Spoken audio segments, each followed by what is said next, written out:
All right, here we go. Netcasting with the Bad Publicity crew. Corey, sit up a little straighter so that people can see your awesome shirt. Yeah. Oh, this really cool one right here. Deftones. Yeah. What's going on, world? Bad Publicity doing. What are we doing tonight? Runner Currents. So this is part 2. Yes. New addition here. You guys might have seen some of her work so far on the channel. Holly is joining us. Not to be confused with Hollis. Hi, everyone. I'm the better Hall. So. Yep. Whoa, Yeah. Pause, calm down. That's not true. Sorry. That's not true. And sorry you couldn't stay longer. Thanks for stopping by. Oh my goodness. All right, guys. So what's been happening in the world of Netrunner for you guys? SMC. SMC finals. That was your intro, Corey, to give your spiel to Yaris. Yeah, it's coming up just over a week now. Holy crap, it's coming up fast. Weekend, but next weekend. And it looks like we've confirmed that we're going to have a special guest commentator going on during one of the stream of SMC. I don't know who that is, though. I don't know who that is. Yo, Corey, why don't you tell me who it could be, though? I think there's a chance it might be the one and only Holoseko. I will basically confirm that is absolutely not happening anymore. I'm kidding. Kidding. He's out. AKA Goals. Yeah, no, I was invited by Ben to be a commentator along with Alec Nelson for the with P-Chack for the SMC tournament. I'm super excited and really happy that I get to come down to Atlanta with all you cool guys and have fun and get to commentate and talk about the game. So I look forward to it.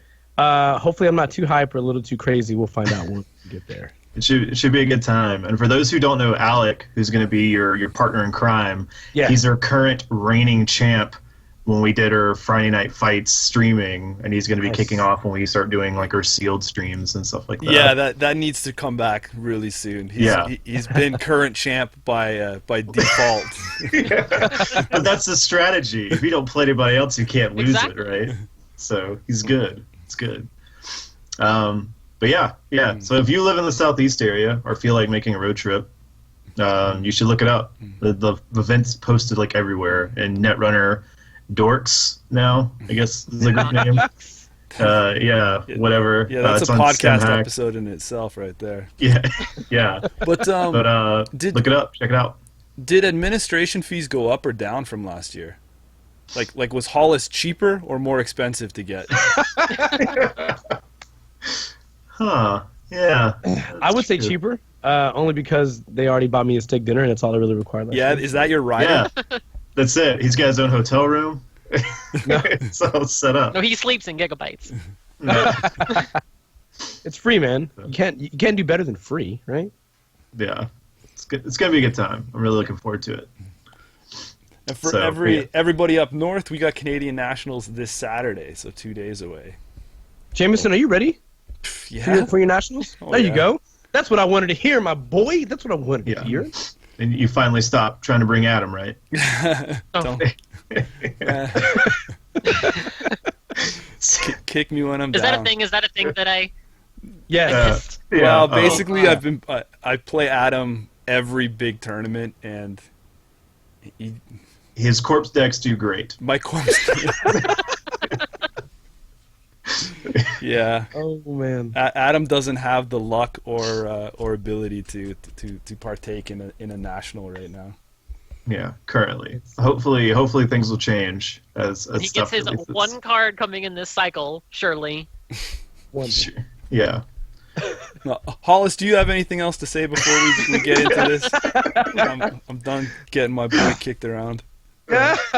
Well, if you guys take a second and just move your eyes over JK over there. We still know where it is, ladies and gentlemen. It's right there. If you look right there, here here, right down there, there is a Patreon link that you guys can click on. And when you go to that link, let me tell you what's going to happen. You're going to get a free unicorn, you're going to get a free ice cream fudge sundae, and you're going to get none of the last two things that I promised. But what you will be able to do is you will be able to donate money to our Bad Publicity so that so you can support us and our efforts in delivering the podcast to you on a weekly basis, and all the other content that we produce.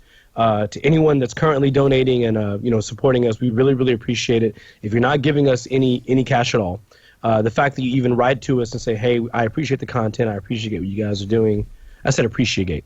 Yeah, I just appreciate click, you click the thumbs up. That's all we care about. Yeah, as long as you guys show us some love, it really means a lot. So thank you so much. All right, so let's get into the nitty gritty. We've dragged this intro on long enough here. Runner currents. Runner currents. Any thoughts off the top of your head on runner currents? They're all good, all of them, every single one. Yeah. Every single current. Rumor mill's kind of the hot topic right now. Yeah. I don't know if runner currents were just there because corporations got currents, though. You know what I mean? Like, they're like... It actually, yeah. It actually does kind of feel like that. Because did Freedom Through Equality, did that come before or after Clones Are Not People? I think around the same time. If it wasn't the same pack, they were like one pack away from each other. Yeah. Because Employee Strike came after Cerebral Static. Yeah, it's pretty interesting. Oh, we got Chris kicking in the chat. What's up, Chris? They were exactly the same pack. Mr. Peach Hack himself has made an appearance. Mr. Peach Hack. What? Oh. Yeah. So get in there, talk with those guys. As we will tell you about all the Shaper currents now. Let's start with those guys first. Net Celebrity. Strap in. It's going to take us a while. This is one influence. It cost one. It gives you one reoccurring credit, and you can use these credits during a run. 15 seconds of fame is the tagline, and I think this card has had its 15 minutes of fame. I think when currents first came on the scene, I think this was probably the most played initially, and that's it. Yeah, but that's like there was like moment. two currents or something, right? Well, like you had what? It was this, unscheduled maintenance, and scrubbed. Was it in the same pack? They were like all like right around the same time as each other. Like those were like the initial three runners, I believe. So I mean, if those were the only runner currents you had to choose from, this card was amazing. Like it was a reoccurring credit. Like, oh my god, crazy good. Like, look at all the value I could get out of this if I can just keep running. Yeah, I will admit that I was bamboozled by it at first too. It came out and I thought it was going to be cool, give you a little extra dollar in your pocket to make a run here and there. Mm-hmm. But as we have seen, this card is nowhere now. Now it's the least used Shaper current. Yeah. It kind of went away with, like, wasn't it used in those Nasir decks? Maybe. Those four Nasir decks used them, I swear. Yeah. But all right, Corey, so you said your say. Hollis, what do you got to say about Net Celebrity here? I think it's I think it's okay. Does it have a future? I think that no, I don't really think so. I think that a lot of the cards that generate like a recurring credit tend to be like I think the cards that generate recurring credits in the game tend to be like hardware where they're a bit harder to remove. Mm-hmm. So like things like Cyber Feeder, and then of course the future, El Skovac. I feel like this card could have been a lot better if maybe the recurring credit was perhaps like a stealth credit, because it goes a lot further that way. And by not being a stealth credit, it's sort of kind of stunted itself, because just one reoccurring credit on a per turn basis isn't that great. Considering when you line up all the other currents that we're going to talk about later, you'll clearly see why those are superior. So I don't think this is really that great, given all available options of currents in the game. Mm-hmm. Holly, what do you think? But do you think if this had have been maybe current/stealth, would we have seen some play there? Like, why are we all pumped about Smoke when she's just a reoccurring stealth? Oh, did you mute yourself? Oh no.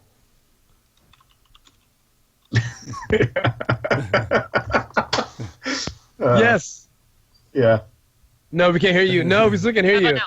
Yeah. Yes. Okay, there we Okay, there we go. I must have sat on the thing. You know what? That's you fit right in now. Technical. Yeah, you're in. difficulties. Like, that's it. She's in. No, I do. I think that's pretty accurate in that, like, without the stealth, it's just a drip of one per turn. So it's kind of like a underworld contact sort of thing, but you A, have to be running, and B, the corp can cancel it super, super easy. Like a 2-1 agenda can just cancel it that turn, or one of their many currents can toss it out right away. So you can't really rely on it. Yeah, like, I mean, I understand where it sits. Like, it's a credit to put in play. It's one influence. Yeah, it's not going to be fancy, but I really wish, since, you know, Shaper hasn't seen a current in forever and a day now, I really wish maybe they even upped the cost and then, you know, tagged something on the back of it like stealth, because they could have really used the support. Like, stealth would have been such a good thing to, you know, have available. Yeah, definitely. Yeah. But as it sits right now, I don't know. Maybe, you know, maybe some people, when we see what Smoke offers, maybe one extra credit in that will be all right. But, I mean... Yeah, but in that sense, I think you're going to find better options in the neutral currents. Yeah. That you're going to want to play with. I mean, that's the unfortunate aspect of it. I mean, it's cheap to splash, but nobody wants to do that. Yeah. Yeah. Let's get out of here. All right, let's move right along to the next Shaper current. The next thing we'll do is we'll talk about all the criminal currents. All of them. Yeah. All of them. Let's pull up our list here. So on the Hollis scale, so far Shaper has the best currents. For those that keep track at home. Let's see if criminal can compete. Yeah. So criminal is also one to play. It's 2 influence, so we're upping it a little. The corp cannot install more than 1 piece of ice each turn. Holly, what do you think about this? I think that it's a cute idea, and it's adorable, and I guess maybe they had a different direction they were wanting to go with corps at the time, but I mean, if you think of pretty much all of the popular corps over the past, like, 2 years, like, I guess there's ETF for Glacier, but I feel like a lot of the successful decks, like things like Fast Advance and NEH, go really horizontal, and so they're not going to be installing more than 1 ice per turn anyway. Yeah, like was there like five ice sometimes in some of these decks? You know, like, ooh, don't install them all in 2 turns, right? My NEH deck that I took to Nationals, which was about when this came out last year, I think it ran like 7 ice in total, and it was 8-1 for the day, or however many rounds there were. Yeah. So I fully Didn't agree. get shut down. No one's scheduled maintenance messed that up, right? Yeah. I think. Oh, go for it. You go, Hollis. Hollis, you gotta go now. Okay, so I think the idea. Sorry, I'll do it. I'll just jump in. So I think this card also came out around the time Leela did.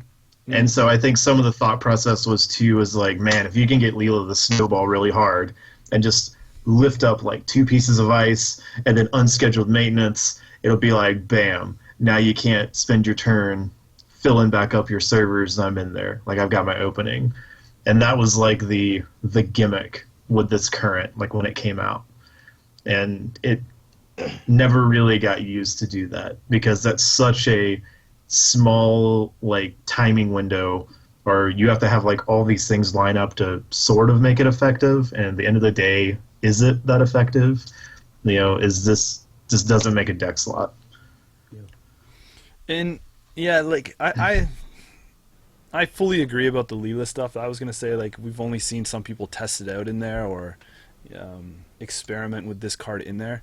But what's crazy about these 2 currents is, yeah, they came out in a time where there wasn't really any dangerous currents on the other side to compete against, right? Like, you didn't even have to slot these to remove corporation currents.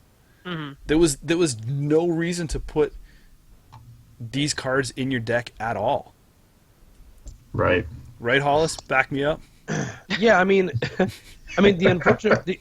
In order to justify like the use of a current, you had to do two things, right? Like you had to know, number one, that the current would be such a big drawback that it would warrant the inclusion of your own current, and or you would believe that your deck strategy did not have you running aggressively enough to get rid of the current in any sort of timely fashion at the time, because I think ELP came out in the same pack as this card.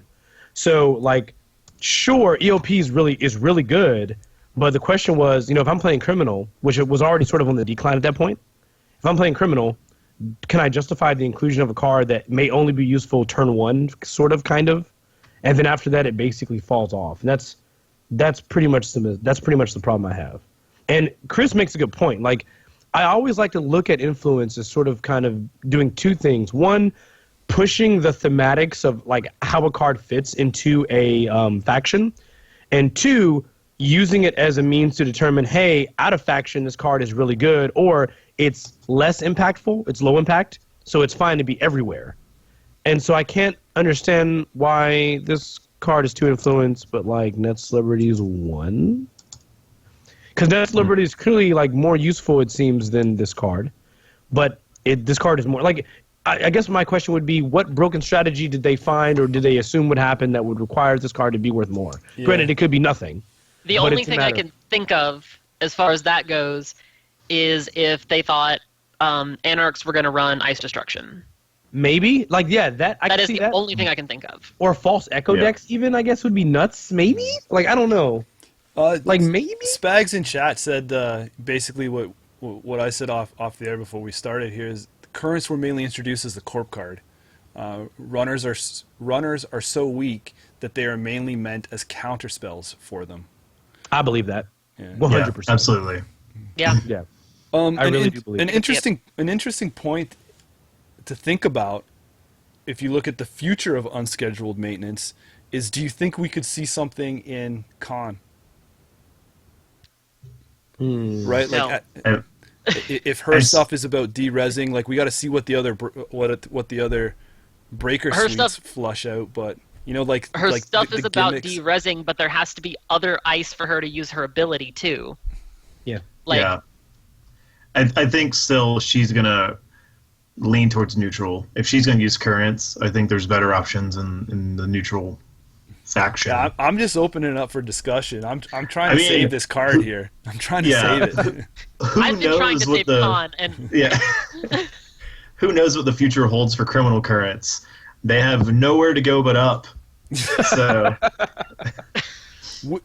Would you use this or Net Celebrity so far? Hollis, what's our ranking sit at? Net Celeb is 1, and this card would be 2 for sure. All right. And just to throw, I know this card's pretty much dead, but it's also worth noting, like, during the card design, I guess my question was, where in testing was it determined that the corporation very commonly installs more than 1 ice per turn? Because most of my games as corp, I seem to recall ice installation basically being turn 1 is ice HQ R&D usually, kind of, sort of, depending on the deck. And then it's mostly a 1 ice per turn sort of scenario most of the time. I mean, if you can get this out before the corporation takes his first turn, where he's going to ice hedge fund, you're golden. Yeah, right. Like it just doesn't quite add up. Like, yeah, you know, back in the day, corps used to play with ice. They used to make up a sizable amount of their deck size. Used to be pieces of ice. There used to be like ratios you had to think of how many pieces of ice. Ratios. So, yeah. Now it's just like, I'll just get this ice out of here and put another asset in. That seems good. I think we've talked about that before too, and maybe when these cards were being developed, the pool wasn't as big, right? Like they weren't so many different cycles ahead where they could see where the game was going, and maybe the testers were just testing it in that style of play, right? Like, hey, Glacier, HB, whatever, you have replicating perfection Glacier styles, taxing decks. Yeah. I mean, maybe it made sense then and there, right? That they thought this ability would be. I mean, this came out in the same cycle that NEH came out in, right? So they were pretty good at misjudging the impact some cards would have. Oh boy, shots fired. It also was the cycle right after the next ice got introduced. Yeah. So I'm wondering if maybe they thought like super ice next spam was going to be just everywhere. Yeah, because I think you also had the Foundry, right? Mm-hmm. So maybe they were like, oh, if the Foundry really takes off, it's just funneling ice, so maybe it's willing to keep throwing ice down, so we got to make sure we have something that could deal with it. I don't know. I mean, I can see some of the reasonings, I guess, behind it. It's just that the meta just didn't play out that way. Okay, so let's jump forward in time to a spot where the game was more flushed out and talk about another day, another paycheck. So Sunny got a single current as her support card for this cycle. It cost 0, which has got to be good. It's 3 influence, which is pretty hefty, and according to Hollis's rating card genre, more influence means better cards. So let's take a look. Whenever you steal an agenda, force the corp to trace 0. If unsuccessful, the runner gains credits equal to the number of agenda points in both players' score areas.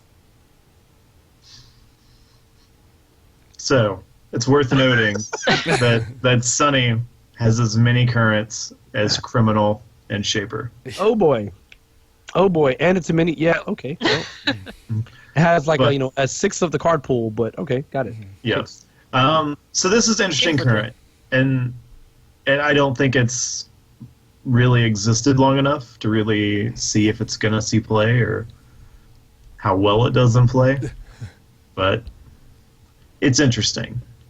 I mean, it seems like it plays off what Sunny wants to do, get a bunch of link, have you run traces against her, and see if she can profit off of it, I guess. Yes.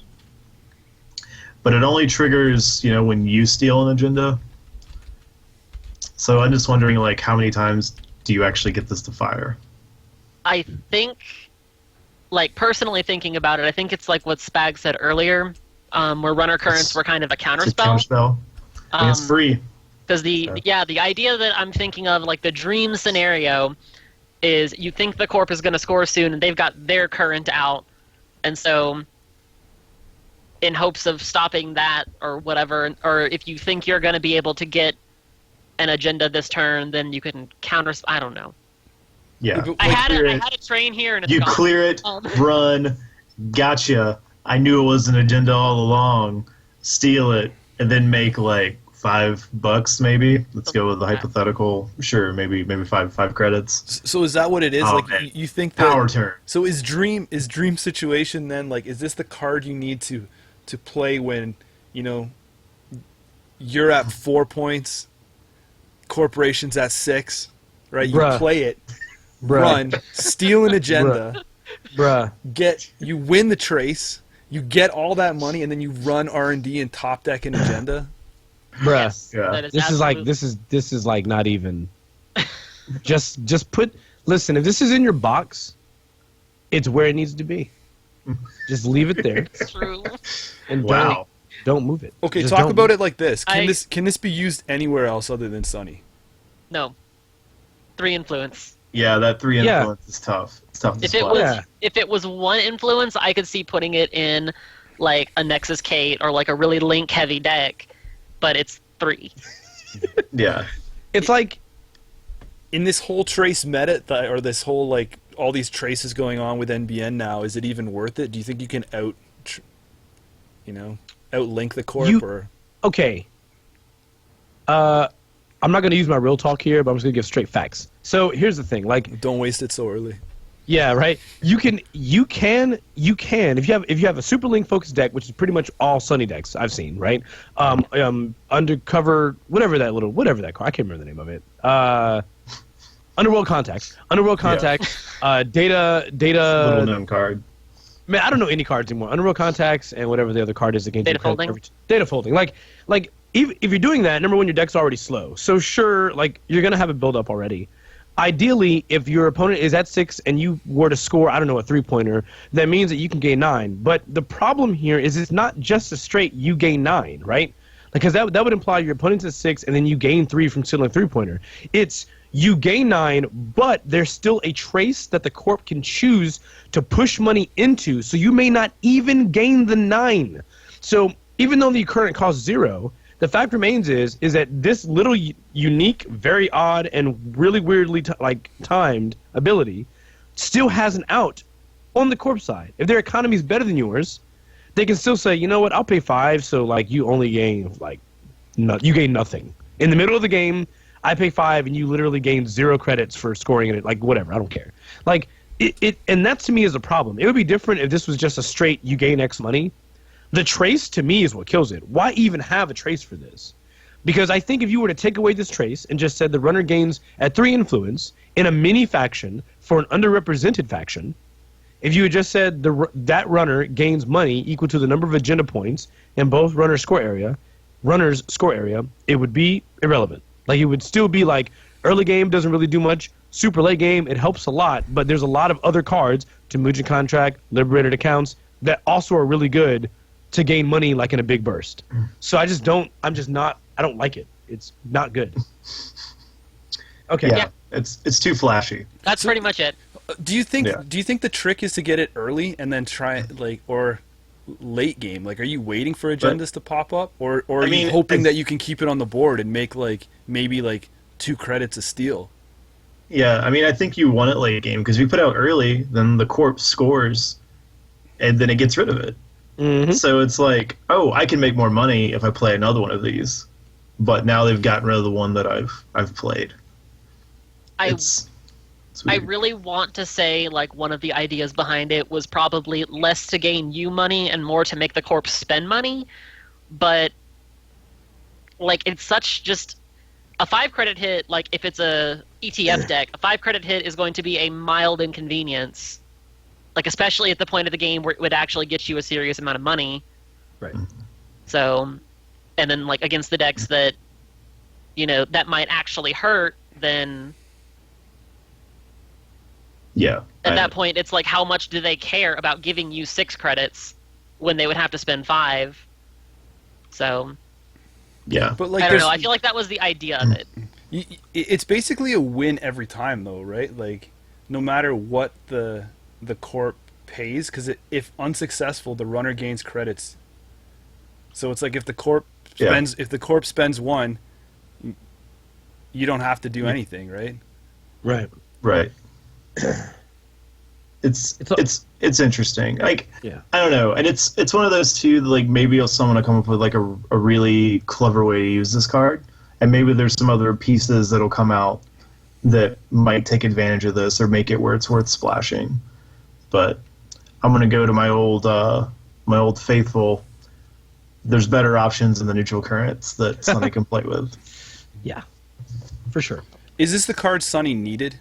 Is this rolling? Is this flushing out her manufacturing? Absolutely not. Not at all.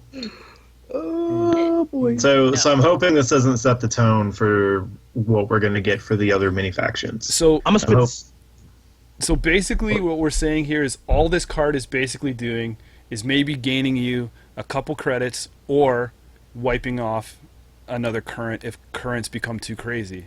But there's better cards that don't cost influence that you can play instead if you need to do that. Yes. You know what I would? Yes.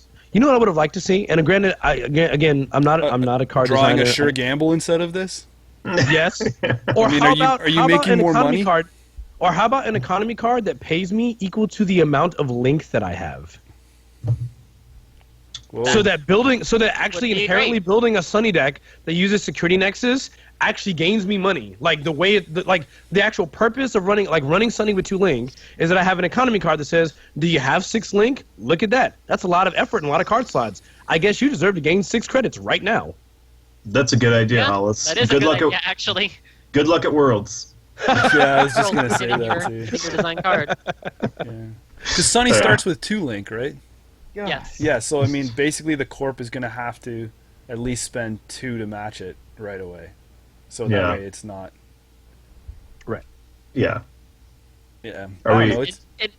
For as infrequently as that's going to happen, if that was a while this current is out, that happens potentially at the end of every turn, then maybe it would be inconvenient enough to the corp. Right. I don't know. Yeah.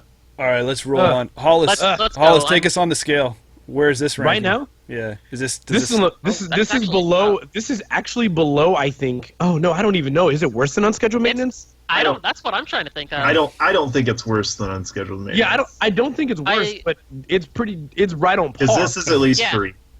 Yeah, right. Like Yeah, that, you know what? At That- least it's a countercurrent. Yeah, Yeah. at the very least. Yeah, thank you guys so much. Yeah, that's the best case. Is that this is a countercurrent that costs 0. So you know what? I'm actually going to put it above unscheduled maintenance. What about above Net Celebrity? Can it potentially It'll get you never- more than that No. credit? No. All right. Nah, it's good. So there's the current rankings as we move into Anarchs. First up is the Hacktivist meeting. It's 1 to play, 2 influence. As an additional cost to res non-ice cards, the corp must randomly trash a card from HQ. I think this is a great current for Anarch. This can do a lot of damage if you can't clear it quick enough. This current's solid. It was one of the best tools. NEH heavy, IG is rolling up, Gagarin. Absolutely. Like, there's especially the fact that it adds it to make it be part of the cost. So if you clear their hand, or they have to think about if they only have like a couple cards, they can't res everything they want because they have to be able to get rid of a card in order to res something. It's a solid current. Sweep across the board. Hollis? It's good, man. It's so good. I love this. Yeah, like it's good that like if you're playing corp and there's very few times when this gets played on you and you're like excited about it. You're like, oh, cool, Yeah. Hacktivist. Like IG was kind of cute because you could play it to your advantage to res something, to pitch something face down in archives to increase your trash cost of everything. So you could kind of play around with the runner on it a little bit, but most of the time this is a huge pain to deal with. Yeah, early Netrunner, and I'm pretty sure everyone here that was playing fairly early. Like early Netrunner, you had decks that primarily utilized for the most part, an operation-based economy. We're only recently seeing a resurgence of decks like this when we look at like sync decks now that are either doing Scorch or doing hard-hitting news and stuff like that with EOI. The majority of the meta has switched to asset-based economy, and it's because, for the most part, it's clickless. So a card like Hacktivist is freaking fantastic. As Maui Chris stated, like, it's pretty much says any non-ice card resed, take a damage. At random. Yeah. Take a net damage. Which is, in almost every case you can imagine, that's great. I mean, I cannot tell you how many times my opponents had this. I rezzed a Sansan City Grid. I've rezzed a pad campaign or team sponsorship, and I went, please don't hit this one piece of ice, or please don't hit this other agenda in my, whatever the case was, because I had to further my board, and that's what happened. I mean, like, this card is rude. It's straight rude. Yeah, this card can kill tempo. Absolutely. Yeah, and especially as you're seeing the runner able to contain and control Jackson more, it makes this card just way more dangerous. Yeah. Because Jackson's no longer the automatic, like, oh, don't worry, he's got my back. Yeah. Now sometimes you call him and he's busy. He's tied up. He doesn't have time for you. Like, yeah. So Interesting balance with this card, I find. I was really... Every time it's played against me, it really stumbles me a bit because for some reason I'm the guy that gets this played on turn 1 or 2, right? I still have to set up the rest of my stuff. I find it costed a little too low for the damage it can do. I think when you're talking about hurting somebody's deck, as in, milling cards and things like that, I think that should have been increased a little. I can see that because it's not. I don't really feel like this ability is really low impact, because, if we were to look at it objectively, everyone in here, raise your hand if you put bad cards in your deck so they purposely get trashed. I'll wait. No, Holly. No, you don't. No. Like every card in your deck, every card in your deck is useful. You put in all good cards in your deck. So playing the game you would normally play and then having that disrupted like that, in the same way how playing against noise is like, I really needed that hedge fund, there it goes in the trash, or I really, there's an agenda. This card is just as annoying. The I don't know, I mean, like the biotic labor, the hedge fund, the sweeps week, the scorched earth, all those things that you would normally keep in your hand and hold for when you have an upward, an advantage over the runner or increase your advantage over the runner. Trashing it, for trying to play your game, it's harsh. It's high impact like that. And I agree. Like, one cost is really low for being so high impact. But, then again, corp currents are real good, though. Just saying. It's true. Yeah. Okay. All right, moving into the next one. And yeah, this is our first faction that has multi-currents. All right, we got the protesters here. This card, Oh, boy. This card is 2 to play. It's 2 influence. The corp's maximum hand size is reduced by 1 for each bad publicity he or she has. Hey.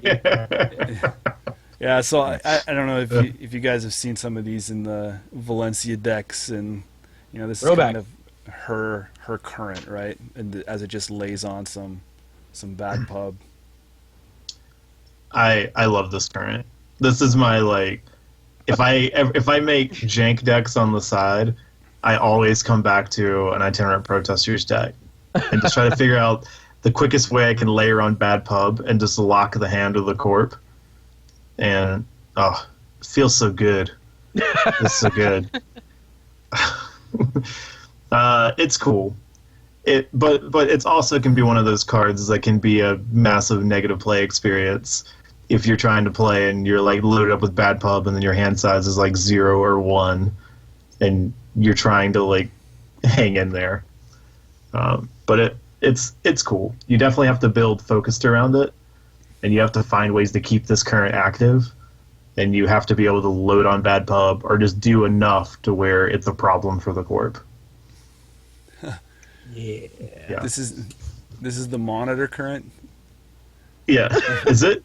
It is. Yeah. It is. It's the monitor current itinerant protesters. All right. For those that have read the book, Hollis, what do you got this one at here? What's the lowdown? I think early when I started messing around with Val and just having a little bit of fun as the ID, and this is when it first came out. We had a local player named Adam, who very early his eyes got wide. He was like, "Oh my God, itinerant protesters, investigative journalism. It's like I can reduce your hand size down to 1. What are you gonna do?" And so I will say that he actually won a lot more than I gave him credit for with something so crazy and ridiculous, because to me reducing your hand size wasn't super I never felt like it was I would just lose the game, but it was impactful enough to really make playing as the corp difficult. I think at a 1-card loss, it's annoying and not okay. I think even at 2 cards, so you have 2 bad pub and your hand size gets reduced by 2, I think as corp you're going to run into a problem. Because you'll want to draw. Legwork hits that whole thing. Yeah, like immediately nothing you have in hand is safe. So legwork straight up sees everything. It makes drawing additional cards or playing any card that lets you draw additional cards very, very difficult, because you're normally gonna have 5 and 4 cards in your hand. And let's not forget, this is even though this pretty much is Val's current, but this is also where Val ran cards like Vigil, and you can there's a lot of ways you can reduce your hand size consistently down to 4, but there's not a lot of ways you can reduce it consistently down to 2. And so I think that even though this is sort of like a jank sort of fun thing to do, I lost. There were definitely games where I played against this and I was like, wait, what is happening? My hand size is literally down to 3 or 2. I really don't have a lot of options. I basically have to play every card as I set this up. Yeah. What are those fan sites? Wait, did he just play Frame Job? What's going on? Yeah, I don't. Why would you do this? Why? So I mean, I don't know. I think it's actually. I don't think it's great. I think it's definitely, in my opinion, it's one of the most fun currents on the runner sides. I know that there's some really strong NR currents. This is just fun.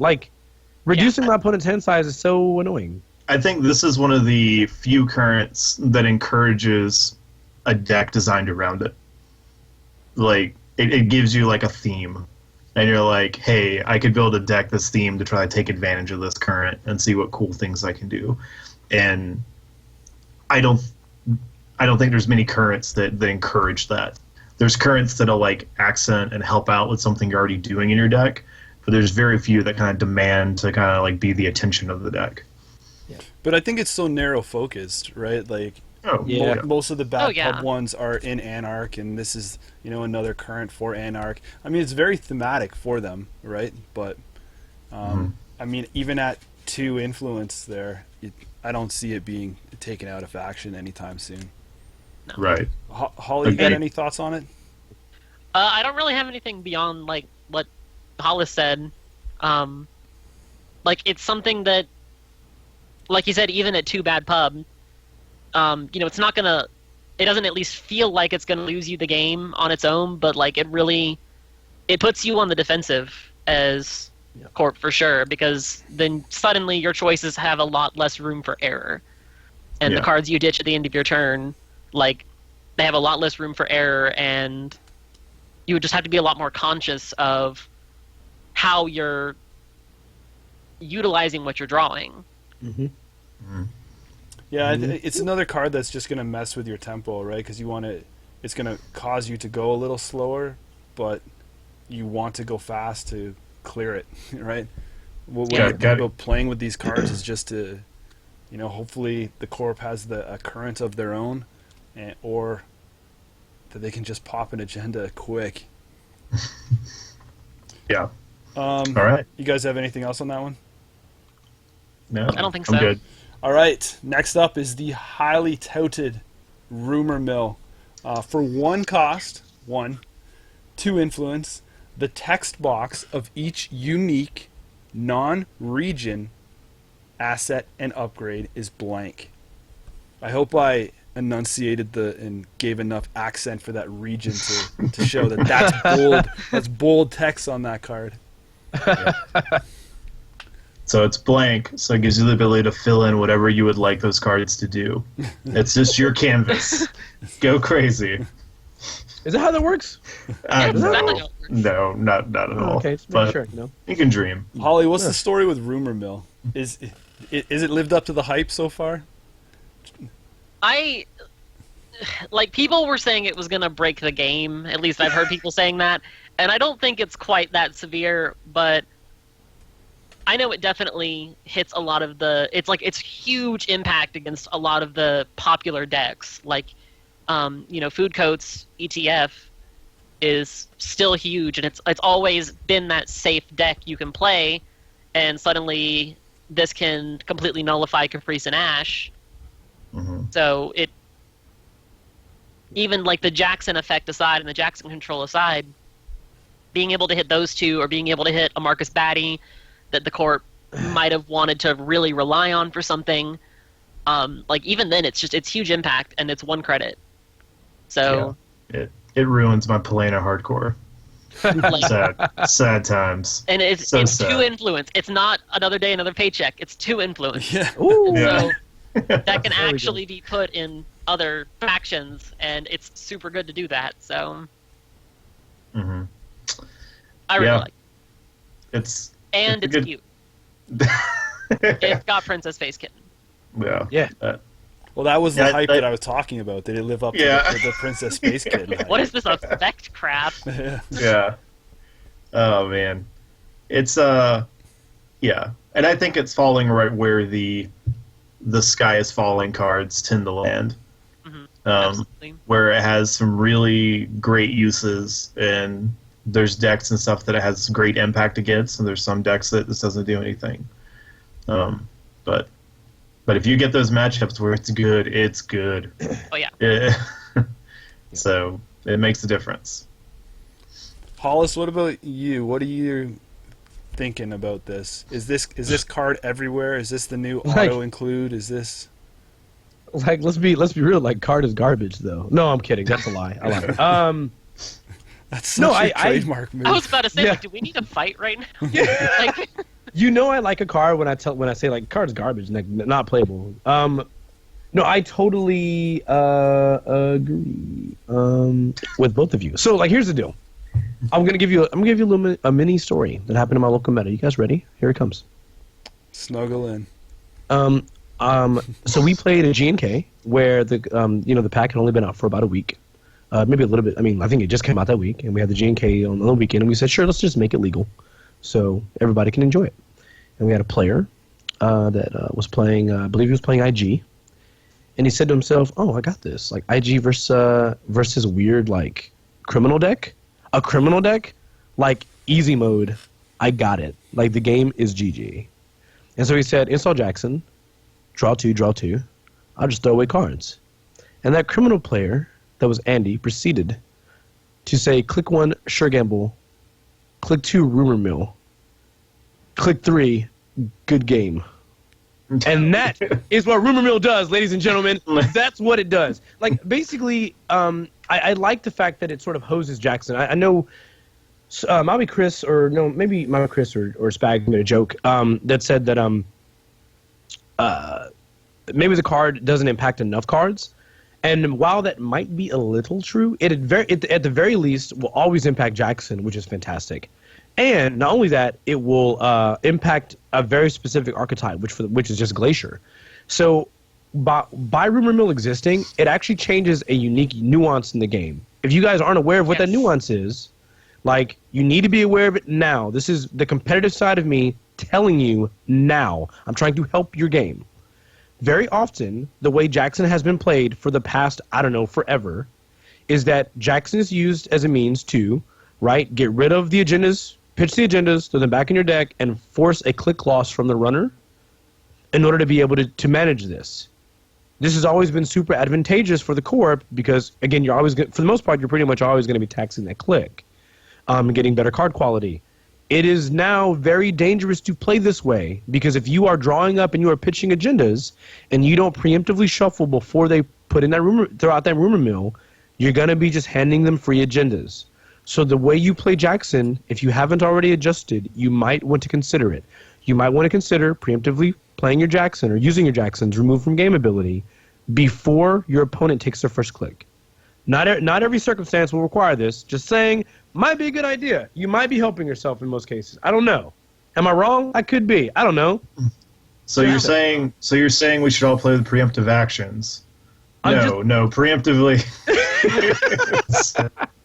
I just heard preemptive a lot. I was like, what? I did say preemptive. I mean, just basically draw with Jackson, and before your opponent's turn begins, just pop it. Because I think in most cases, even though you're not going to tax that click, you would rather shuffle the agendas back and fix your card, fix your opponent from getting those agendas in archives, versus them just like getting them for free.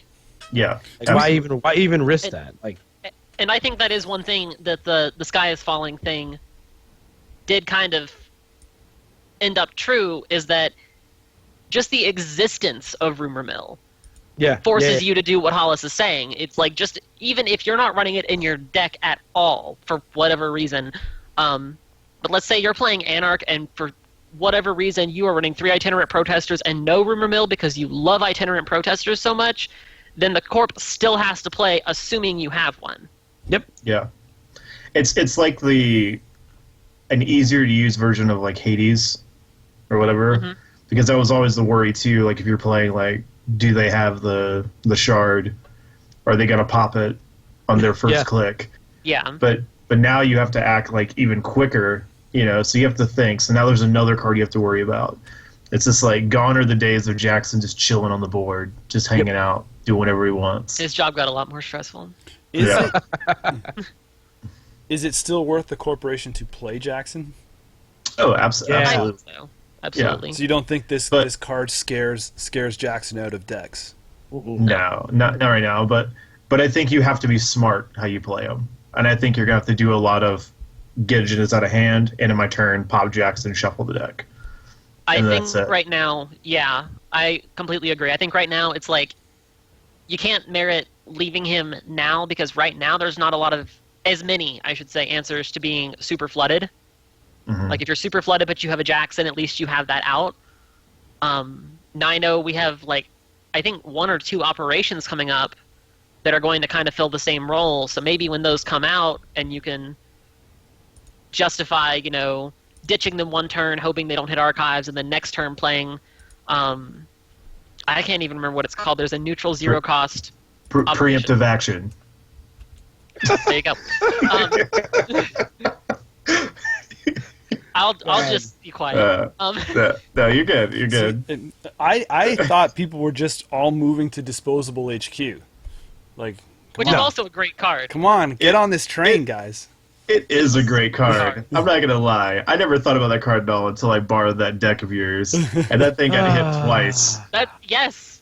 Yeah. It's that I don't realize how high impact it is until I played Corey, and hated myself. Like, Oh boy. Yeah. As you see like 4 cards get put to the bottom, right? You're just like, oh, well. Pretty sure they're not playing with showing off. Yeah. Feel pretty good about especially this. since I would hit it on R&D, so it's like I didn't even consider threatening the hand, and then suddenly I'm like, oh well, his hand was flooded, and now it's gone. It's so awesome when it gets hit. Someone's like, that's a caprice. No, disposable HQ. Let me just ditch all these agendas. Thank you. Oh boy. Another thing I just want to add is just a complaint about this card. Rumor mill? So yeah, Okay. Rumor mill. Sorry. This came right after they gave me a character that I just fell in love with in decks, which was Georgia. She was so fun, and they were like, "You get to enjoy her for like, this cycle." Yeah. By the way, you guys stop playing that deck now because Rumor Mill exists. Oh, So wounds me. So last but not least here, are you guys then actively looking at what you're including for, or are you just going to play the game like? I mean, I think at this point, Like, you know with what I mean? Anarch Actively still including being what you're putting into your deck, right? Like, yeah, I mean, I guess you have to think about, like, consider your meta, and then consider, like, if you're thinking on the corp side, how often are you going to play against this? Anarchs are still hot. They're still big right now. Yep. Most Anarch decks are probably going to run this. At least a one of, if they're not playing with more. And then if you're building the deck, I mean, think about what gets played in your meta. Odds are there's a lot of cards that this can still hit and impact. So if you're playing Anarch, it's probably worth splashing at least one to keep the corp honest. Yep. So it's just a good card. Yeah, it doesn't have uses in every matchup, but I feel a lot of currents tend to fall in that area. Yeah, absolutely. But the matchups they work in, it's great.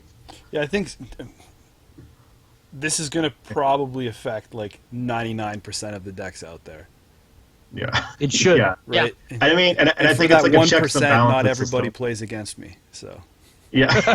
Yeah. all right, Nice. let's trickle on. Rumor mill, great.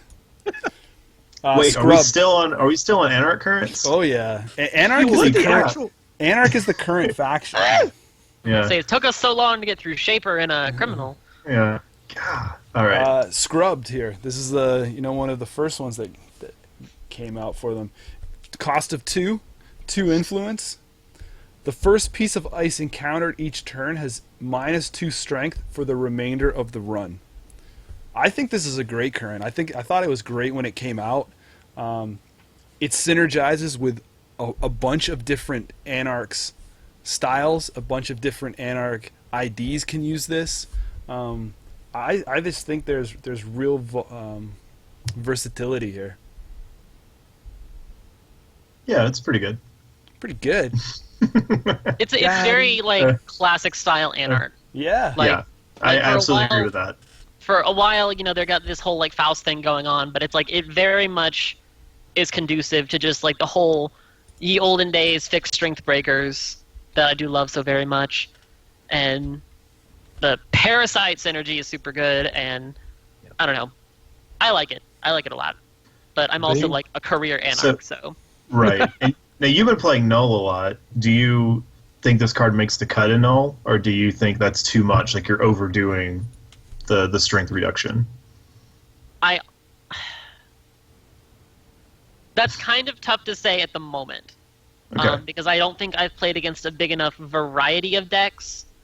I know against, as it is right now, like if you think of the popular ice, most of the popular ice that's getting used a lot are in Indian, which is like 75% of corp players right now, it seems like.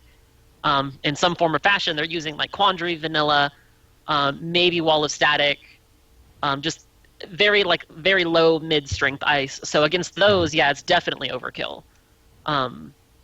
Even ETF typically runs like 4 or 5 strength ice, and so even then it's pretty questionable.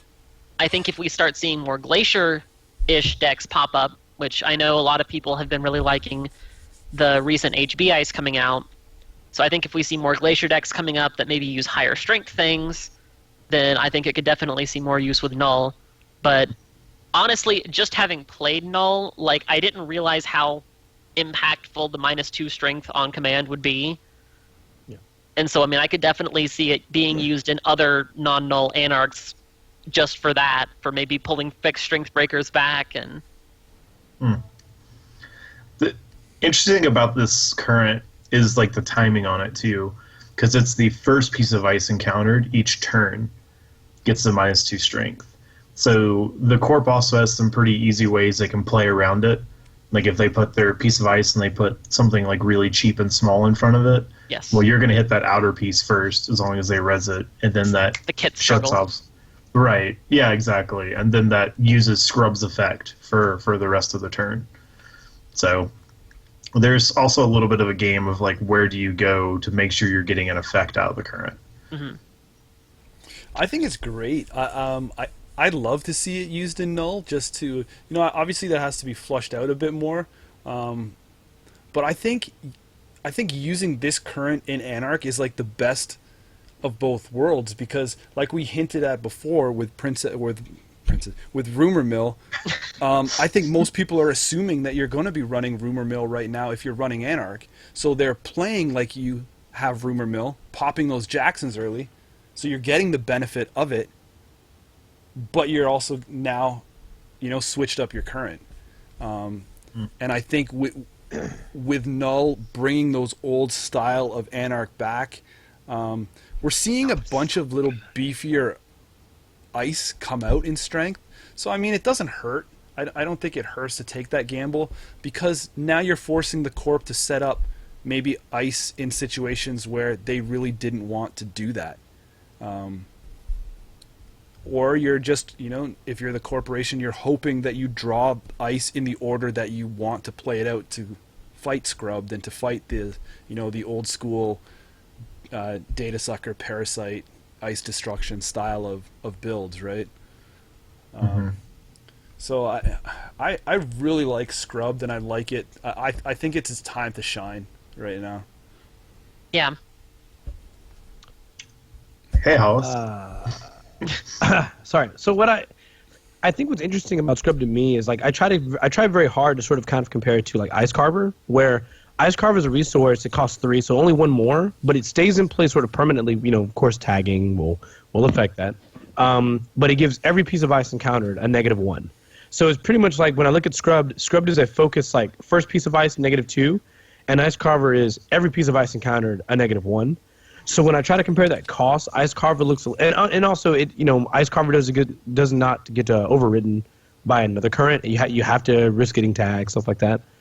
I like Ice Carver a little bit more comparatively, but I still see like the synergy here. And when I start looking at all the cards overall that reduce strength or add strength, so when I consider Null's ability, and I consider Injection Attack, when I consider all the fixies, when I consider Data Sucker and Parasite and Scrubbed and Ice Carver and Net Ready Eyes, like when I look at all those options, it feels like now I may be doing a little too much. Like I've got too many options in one direction trying to modify strength, and I'm not certain which one is like the best choice. Like to me personally, I would assume Net Ready Eyes sounds a little better, and cards like Ice Carver, because I don't have to worry about replacing it, also sounds a bit better. And then Data Sucker is an obvious include, right? Data Sucker is like number 1. But there is an added advantage of having like Scrubbed and Null, which is pretty obvious. Like a 5 strength ice, or even better, an Itchy. Yes. You can Parasite an Itchy and then go, well, that's -2 because it's the outermost, and minus with Null, and there it goes. Goodbye. But of course, when I look at all of that, it's a pretty big card combo. And I can't help but think, while killing it in a single turn is fine, with the right pieces, I see nothing different than saying, Parasite, wait 1 turn, all right, now run, 1 from the Parasite, -1 from Ice Carver, minus from Null, it's dead. Like, to me, the difference of one turn doesn't make a really big difference unless it's really being clone chipped on the way there. So, I don't know. There's a lot to consider. Personally, I think that it's not as good as, like, I don't think it's as good as some of the other anti-currents we've seen. But I think there might be a place for Null that uses this card. But I feel like in most of those cases, I personally would want to use, like, Ice Carver and maybe use the influence on Net Ready Eyes, because a Yogg at 4 is, like, fantastic. I think you'd have to think of that as a meta call, Hollis. I like the points you're saying, but I do look at the corporation and what they have available, and some of those currents, I really think that they are, pretty strong. Yeah, that's true. And so to have something in your deck these days that can wipe them out, and also with the HB ID on the horizon, and some of these HB ice, like Holly was hinting at, this card could be primed to make a good comeback. With there might be that deck that you might think right now it's overkill lowering that strength, but just think about how easy it's going to eat through all that stuff, right? True. Nom the ice. Nom it all. Just nom everything. Yeah. Just kill all it, ice. It is a little bit expensive at 2 when you're looking at currents, but yeah. I think you're getting, if you can get your return on investment and kill some ice off, it's worth it. Yeah. Anybody else on this one? Nope. No. I'm good. I've said my piece. Yeah. System outage. This is a 1 cost, 2 influence. Whenever the corp draws 1 or more cards, he or she loses 1 credit if it is not the first time he or she has drawn cards this turn. Yep. Do we have to say... I like it a lot. I've only ever had this played against me once, and it didn't impact my play at all. So I don't know yet. I can see decks though that could really take advantage of this. But I'm not impressed by it currently. It's interesting, right? Because I think we've talked before about this could be the cycle of money. There's some big money cards that we've seen come, and we can only hope that the corporation gets some big style money cards. Are we going to get into a credit battle here? I don't know. I mean, maybe. I mean, if you can find a way to do like a really good credit denial engine and just lock it, like Those sure. account siphon decks are getting super big. Yeah, I mean, Siphon's still a good card. So I mean, I could see where this card could be strong, and I think the other thing too is always want to look at what your other options are in faction. That's my problem with it. Yeah, like do you go with this or do you play Rumor Mill or do you play HACKTIVIST? In a vacuum, like not considering the other cards, just looking at system outage only, I really like it. But then it's the issue, like you said, of but I could also have these other things. Yeah, sort of thing. Not every faction gets choices and so many options for currents. So, I mean, my mind automatically kind of moves back to, and I don't know if you guys had them as prevalent as we did, is the Reyna credit denial. The headlocks. Yeah, I've actually been playing one of those lately on Jinteki. That's been my and I think this card slides into that, right? And I would personally like to see Reyna get more love than she does. I think she was a good ID, and I still think she could hold her time right now with some of the tools that are available. But then, like we always say, she kind of gets pushed aside because of the new hotness, or everybody still loves Max, right? Hey man, Max is great. Hollis, I love Reyna too. You started to say something there, Hollis? Oh, I mean, pretty much I was just going to add to what you guys have said. Like, I feel like System Outage should work really well in any sort of like credit now deck where you're trying to utilize like Account Siphon or Vamp and maybe even Lamprey, and continuously keep like the corp low on having credits. But the problem is that like this condition isn't really. Here's the deal. So the text says whenever the corp draws 1 or more cards he or she draws one or more cards, he or she loses 1 credit if it is not the first time he or she has drawn cards this turn. Now the problem is that like if I siphon you to 0, I doubt you're going to spend your turn going draw. You're going to spend your next turn going I gain 3.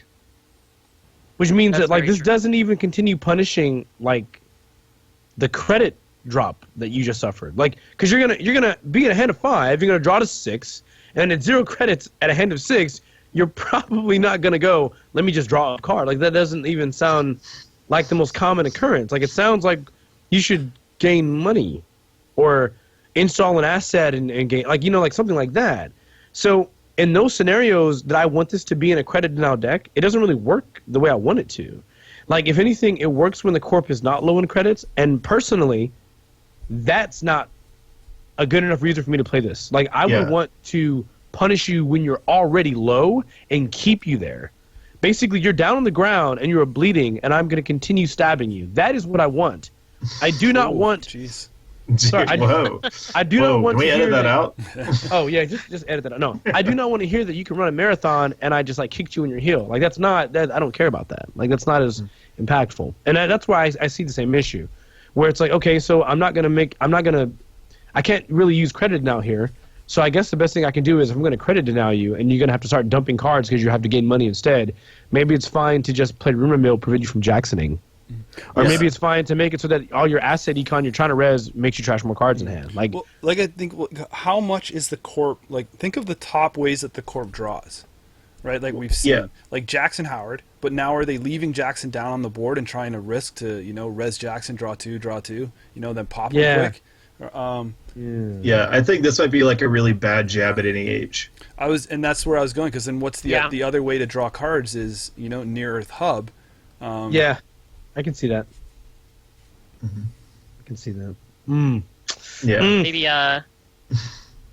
you could totally do this against what's that? Agroplex.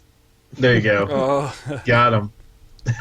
What really sucks about that? Palna is like the big thing in your meta. Yeah, the aggro ones are. Yeah. What really sucks is that Palena's economy is like pretty darn good, and NEH would pretty much scores agendas with no money. So it's like, I mean, what's the boot to a goblin? I don't know. It's, right. Yeah, it's like, I've got no money, you got me. Shit, man. Like what's that? I mean, I guess the good thing about here too is it's not like it's not saying the first time, right? It's saying whenever. Exactly. That's the saving grace. Past the first, so maybe if you can get the corp's hand kind of busted down and. Laramie Fisk. There you go. What? Yeah. Is this hot tech for Laramie? No. Yeah. Hot tech? God dang. So let's move on to one of the neutrals now. So we're gonna leave the world of orange. So we need Hollis's his rankings. Hollis, where's Anarch? Where's Anarch sitting now? So okay, I'm looking at the list. Let's recap. So you had Shaper. You had Criminal. No, Sunny. That's right. There was Shaper, Sunny, Criminal. Yeah. Shaper, Sunny, Criminal. All right, so this is going to be kind of rough. Right now, I mean, it's kind of hard to say this. People may not follow along, but I'm going to say right now, in order of best to worst of what we've looked at so far, people were probably going to disagree with me, but I think the top currents we've seen are in this order. Are you breaking it down by current or just saying faction? Oh, faction? Oh, if it's just faction, it's easily Anarch. It's easily Anarch, Shaper, Crim, Sunny. Insert on or top, Sunny Crim. Shift down. Yeah, you just put Anarch at the top of the list. With Anarch top of the list. With I think Hacktivist is the best one. With Rumor Mill very close. It may actually be the best one, but I mean, there's so much asset. There's so many assets and upgrades in this game right now. Everyone's playing an asset. Agree. Yeah, like it seems like I could play Rumor Mill and I shut down Jackson, which is good. I could play Itinerant and maybe not Itinerant. Excuse me. I could play Hacktivist and like straight up shut down like plans, like actual legit plans, like the whole game. I don't know. Yeah. Rumor Mill will ruin like a one corp card at a time. Hacktivist will ruin like multiple their entire game plan. Yeah, it just slows you down. It makes you really think hard about rezzing that Breaker Bay Adonis because you're going to lose 2 cards.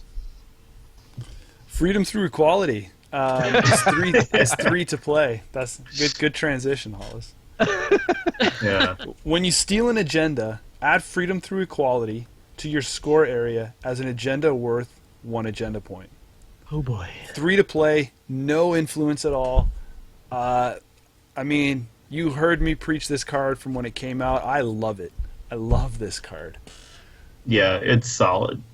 I've lost a many a game when I've been like, oh, runner needs to get four agendas to win this game, and then they're like freedom through equality run, and you're like, good game. It hurts so good though, doesn't it? Yeah. Freedom through equality run vanity. What? Yeah. Ow. 5 points gone. How brutal! Yeah. Oh my God! What?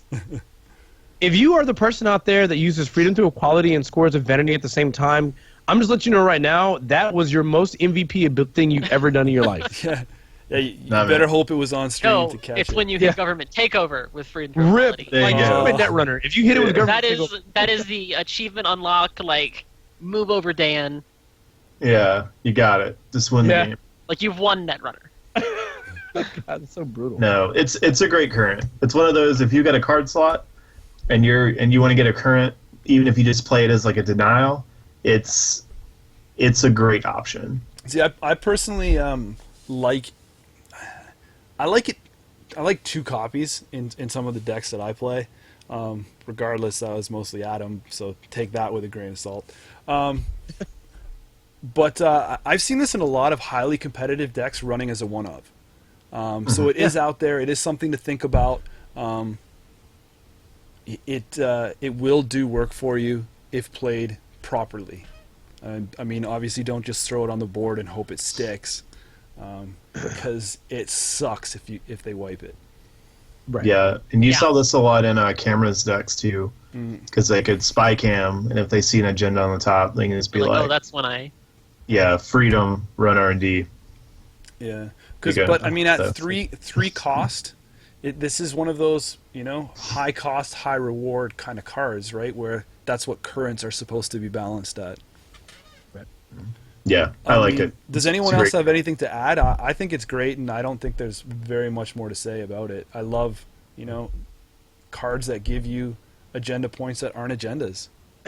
Yep. Yeah. I mean, it definitely sets up all those, forfeit cards, right? So it rewards you for doing what you do as runner, and like it's always going to be like every time I've ever used that card ever, it's a setup. It's like here comes the Maker's Eye, here comes the legwork, the spy cams. I know that I'm probably going to hit something. It's time to make it sweeter. That's pretty much every time. And I still look at this card, and I know it will never happen, but I almost feel like it's should be most wanted listed just to get 1 extra influence. I'm still blown away by the fact that it does not cost a piece of influence to put this into any deck. This was right at the time when we were seeing neutral card after neutral card come out with like 1 pip, 1 pip, 1 pip, and you're just like, when are we gonna have something that is totally neutral? And then this card comes out, and you're like, oh, hot damn. Okay, wait, hold on. Yeah. Yeah. So really good. It's great. All right, transition. It's fine. Don't antagonist is 1 influence to make up for it. So it's corporate scandal. This is 3 cost. This is 1 influence. The corp has 1 additional bad publicity, even if they have 0. Where do we go? Back to Val, right? No, but is this better or worse than her other? I've seen this card used in decks that have setup, and they can use this to run blackmails to buy them time while they're doing setup. It's a good surprise. I saw a neat Leela build run this with the bounce. I saw a silhouette build do it too. Wow. Yeah, so it could be a really neat surprise if the corp's like, oh, you don't have any breakers out yet, or you don't have the right breaker, I'm safe, and then the runner's like, corporate scandal, blackmail. You get that surprise factor. That's what's cool about it. And I mean, the fact you also have a bad pub, so you effectively have a reoccurring credit on runs, that's pretty good. So the current can pay for itself if you can utilize the run ability off of it. Oh, The but fact wouldn't you that just rather play Net Celebrity, my friend. Oh, it's you're right.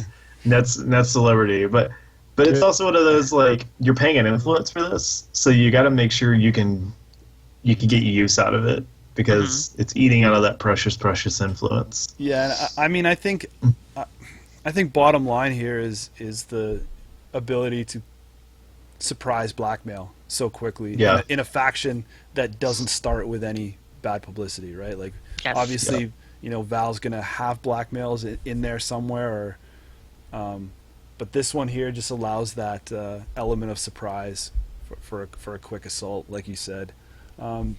Is there any real other points that you guys can make on this, Holly? Nah.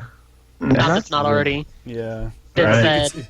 I think it's pretty straightforward. The high cost, because I mean, obviously, bad publicity is supposed to be kind of hard to land. Hey.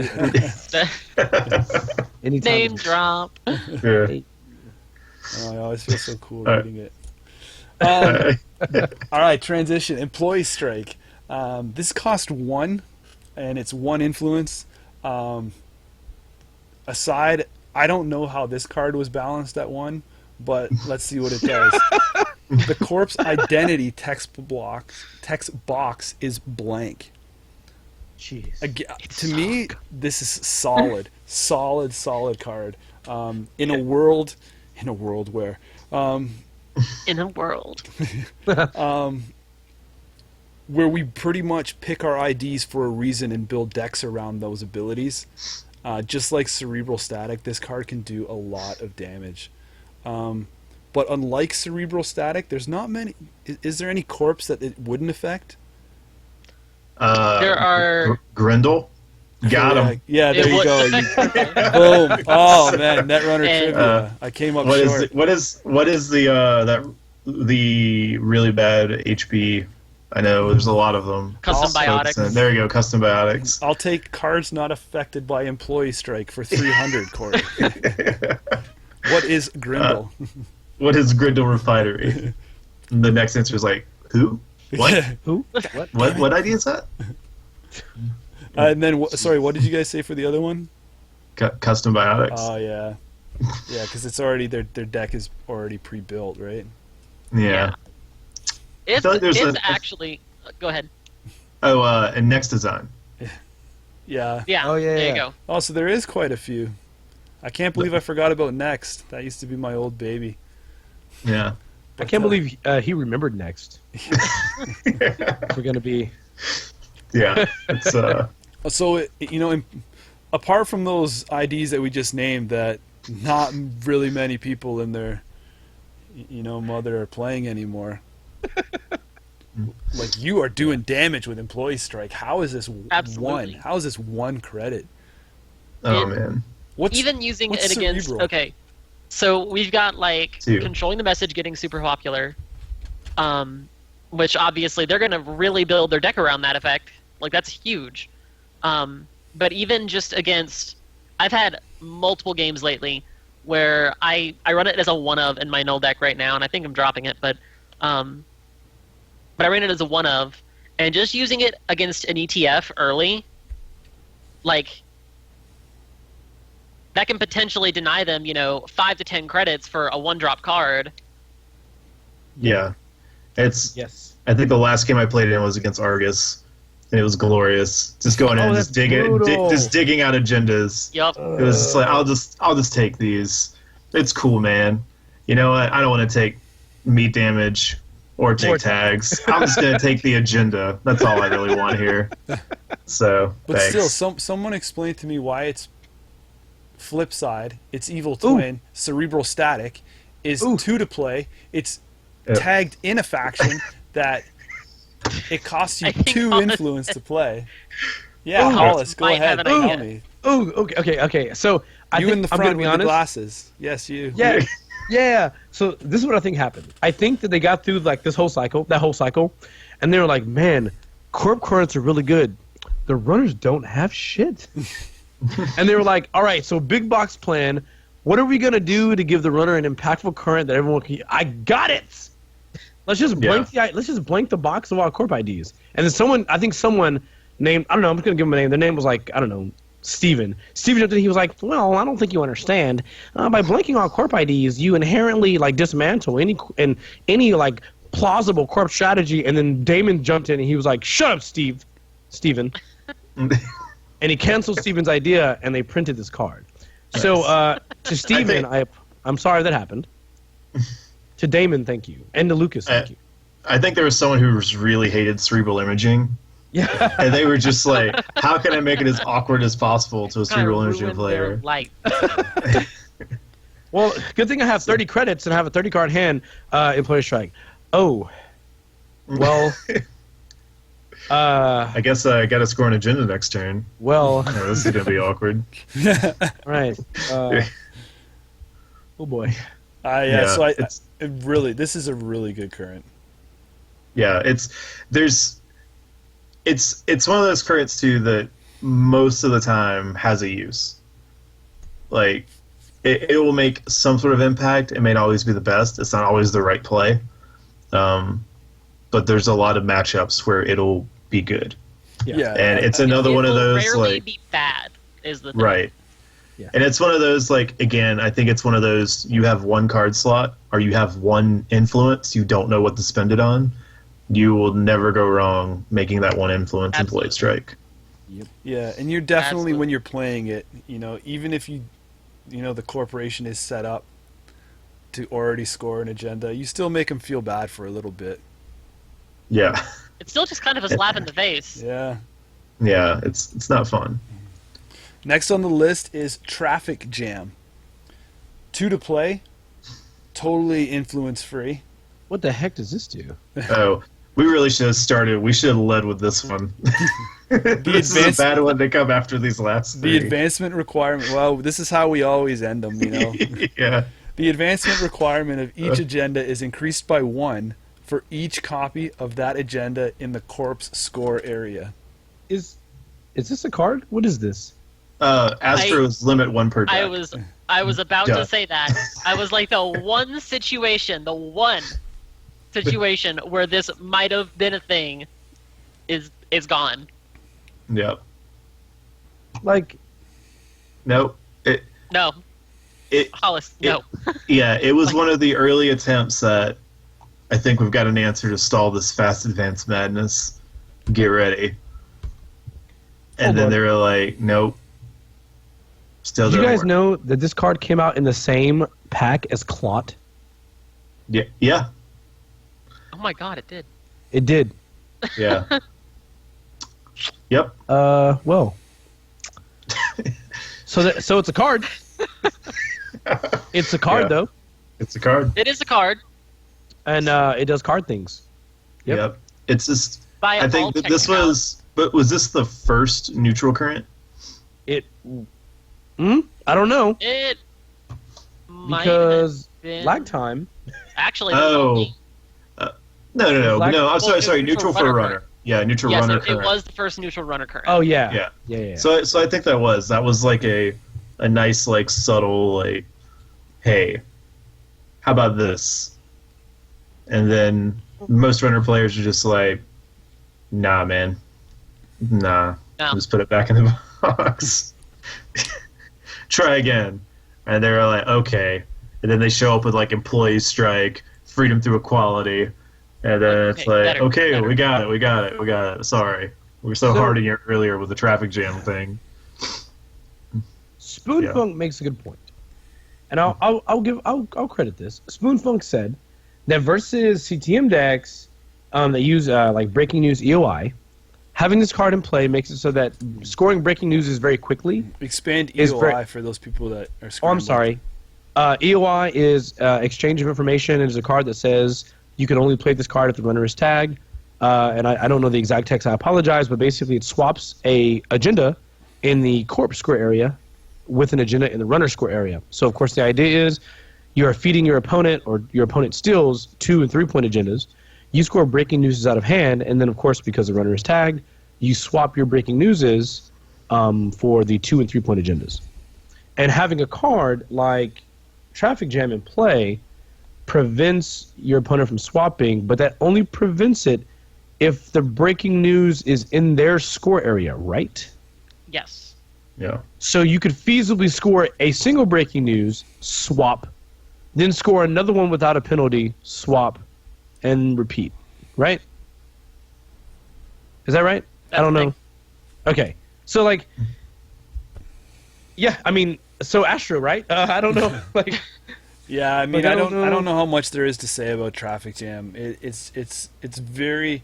Not only is it weird because you're playing it as a current, but it's also weird just from a timing perspective of now you're planning on what is scored and what isn't scored, and Yeah. there's a lot of cogs that have to line up to make this wheel turn, man. Yeah. I think the only deck I've ever seen this current played in was when it shortly after it came out. I think some of the early Ian Connection decks played it as a way to try to stall some of the corp decks out to give them a little bit more time, but much better options came out. Yeah. So And with Astro being now on the, like a limit one per deck sort of deal, I mean, Wayland is underplayed. Astro's limit one per deck. I think at this point, if you are playing HB, you're simply just trying to score agendas in the order you freaking get them, right? right. Yeah. So there's not. I just don't see. In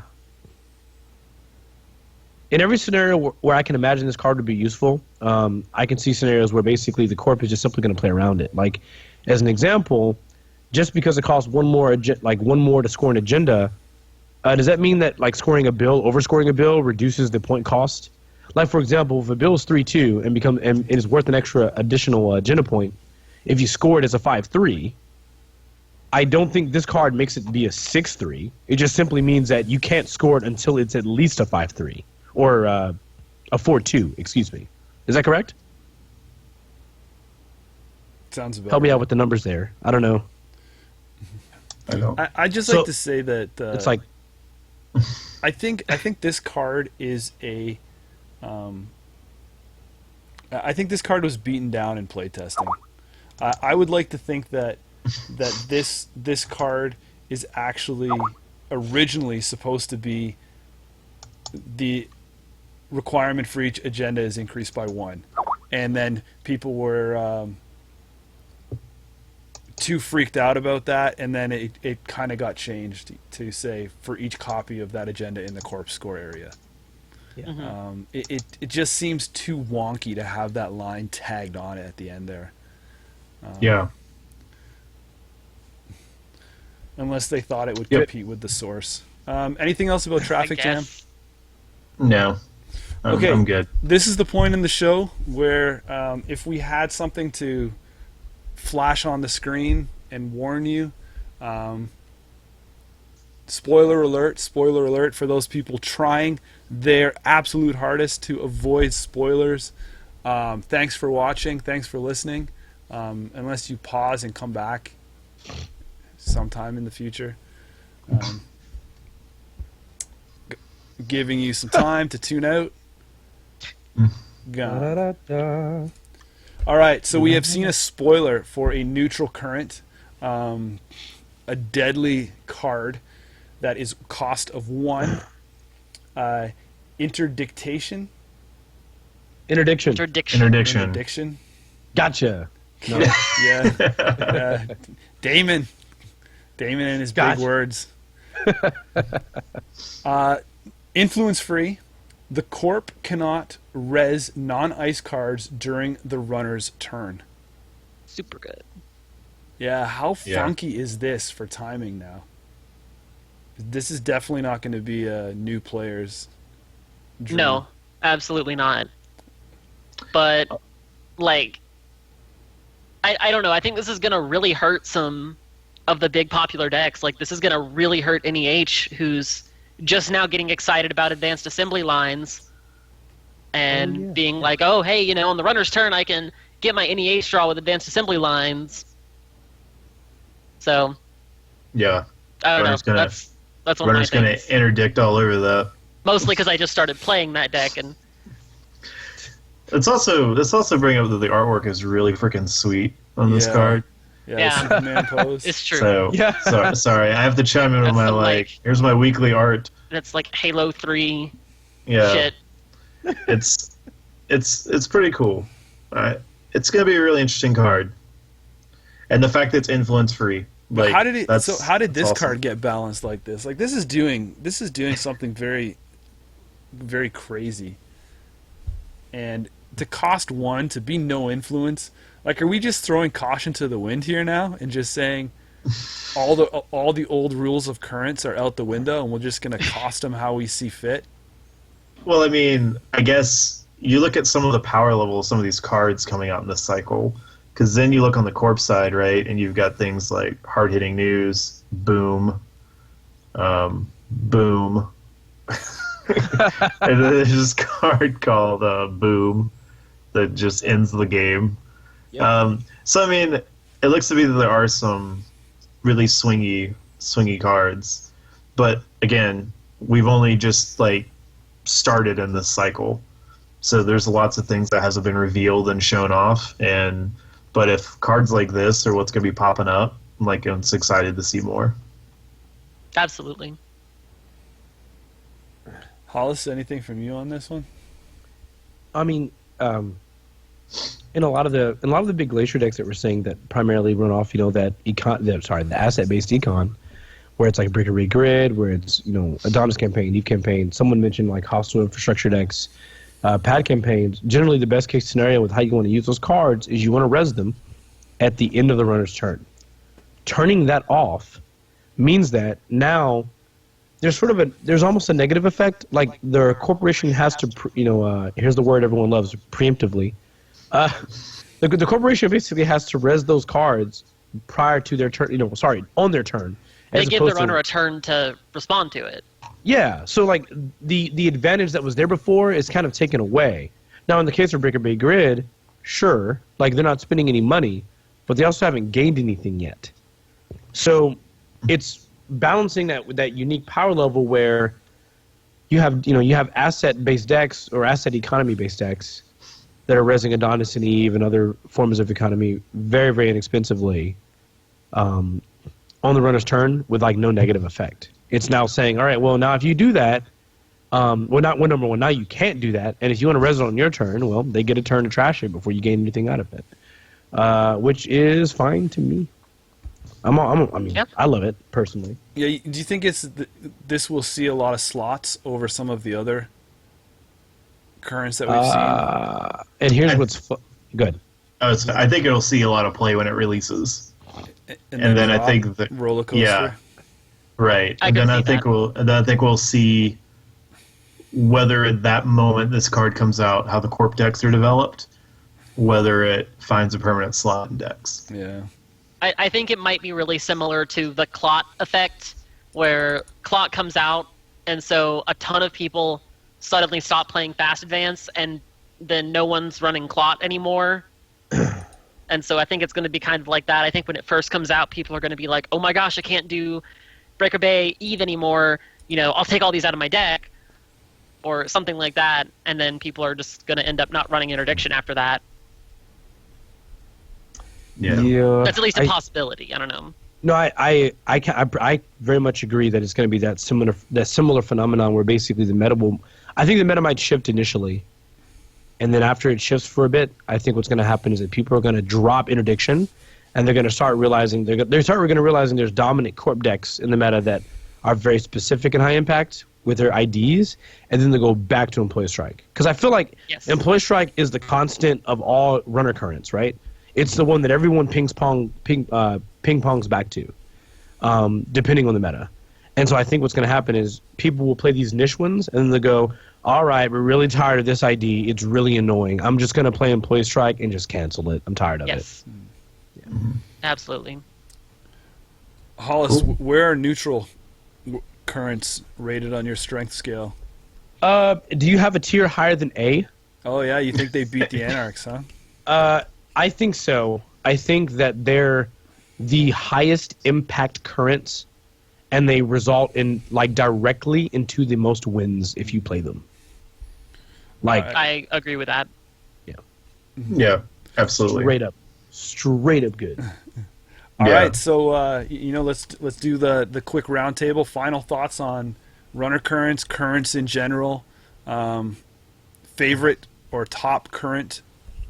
Corey, what do you got here? So, thumbs up on runner currents in general. You should play them. Because if you don't, and you get wrecked by a corp current, it's your own fault, and you're asking for it. Right. I mean, right now, favorites, still probably going to lean on Employee Strike, just because it's good.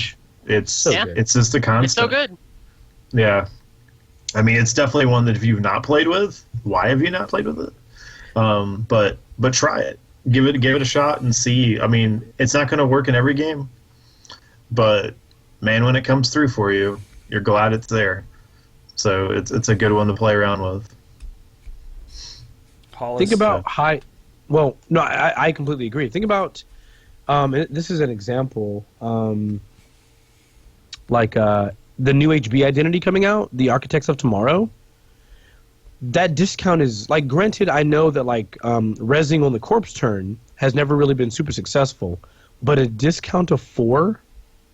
That's tremendous. Rezzing before you're ready is normally not been successful, but a discount of 4 is tremendous. I totally agree. Could you imagine turning that off? Like, your entire economy is sort of based off that engine, and now it goes, and now you just play a regular HB deck with Baroids. Good luck. Yeah. It's almost mean, like Yeah. Hollis, pretty what do you got for currents in general and favorite of these runner currents then?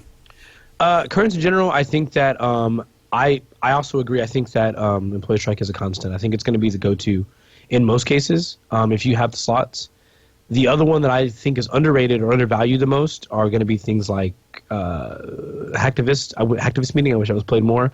And I oddly think Scrubbed is better than people give it credit for, which is weird because I also don't ever play it. But I think it is better. Like, every time this is I one have of a those few cards. cards like that too. I mean, Yeah, Yeah. like I look at it and Valid. I'm like, why is this not played? This seems like it should be pretty good. Like, what is happening? But no, I actually like Scrubbed and Freedom to Equality. I love that card. Oh my god, MVP.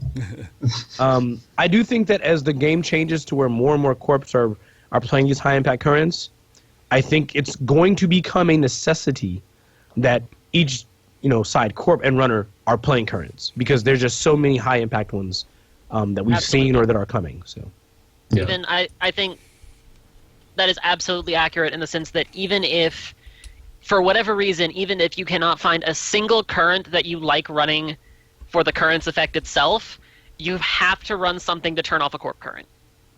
Yeah. Even if that's putting in another day, another paycheck because you're playing Sunny anyway, and I don't know. Like, I think there's a lot of these currents are impactful enough to justify, obviously putting in anyway, like Employee Strike, Rumor Mill. But again, it's like, even if you don't like any of those effects, you have to just be able to turn off something like targeted marketing even, which I think is kind of overlooked a lot of the time. The targeted marketing out being early, like when you're trying to get set up and you have this obvious engine you're trying to set up, can really swing a game. And so you can just say like, oh, well, this would kind of ruin my day, but now I can turn it off. right. Mhm. I agree. Yeah, I mean, you got to have a way on the runner side to turn off things like EOP, targeted marketing, that can boost them so far ahead or shut you down so much to where your development is just really, really slow. I totally agree with that. Holly, did you say your favorite one then? Or are you on board with Employee Strike? I'm pretty on board with Employee Strike, just because I think there's never a situation it's bad. Yeah. I guess unless you're playing against all those That's the crazy thing you said. Next and Grindel players on Jinteki. But it's like I said, even against ETF, which is a really common one right now, or against NEH, like shutting off NEH's draw power is huge because they're really relying on that. Yeah. But beyond that, I really like Hacktivist Meeting a lot. Yeah. That's Like solid. it's So such good. a tempo hit. It will completely just, I can't say stop a corp in their tracks because a lot of the time they still have to res these things, and that's part of what's so strong about it is it's like a lot of the times their whole game plan relies on having these things rezzed, and so they have to really take this huge bullet of, well, do I want to completely stop my game plan, or do I want to, continue with what I'm doing, but potentially lose some high impact cards in my hand? So I think it's super good. I don't honestly know why I don't see it more, but yeah, it's definitely one of those currents that you always wonder why you don't see it more often than you should. I mean, on the corp side, it's great. You don't really want to see it, yeah, but it is just like, man, this card's really good. Absolutely. People should play this more. For me, in general, I'm really happy with currents are sitting right now in the game. I like the current mechanic a lot. I'm so happy that the runner is getting better currents to choose from. Probably a good chunk of, I guess, last cycle, all of this cycle, I ran exclusively with currents in my deck on usually both sides. So that means to say that I do think they are a powerful addition to the deck. I have recently switched up my favorite one. I was Freedom Through Equality heavy for most of this cycle. And now I'm really leaning on Employee Strike. Yeah. I'm just laughing at all the pops. Plop, pop, pop. That's all I hear. I'm really on board with Employee Strike. I think that is the go-to current. I think you should try and really, really build your deck to find room for it, because I just think it really sets the corporation off their game. It tilts them it tilts the game in your favor. Most corporation decks, like I said when we talked about the card, are built to really boost off an ID's ability. And if you can blank that, a lot of these ones that we're seeing, can you imagine if people were able to get that out a lot sooner against some of these IG builds that we saw come through heavy? It just would have been game changing, right? Stopping NEH from getting that like the card draw. Turn off card draw in a card game is ridiculously powerful. And then obviously going forward, I don't think that card loses any value. Look at the ID suite that we're going to run against. Is it good blanking that HB one? Yes. The Jinteki one? Yes. Wayland? Yes. Right? NBN? Yes. I mean, going forward, you're going to see these 4 IDs played the most because they're the new hotness. Yeah. That card is relevant against all of them. I can't say enough good things right now about Employee Strike. I would recommend at least trying to run 2 of them in your deck. It's just where it's at right now. It's super good.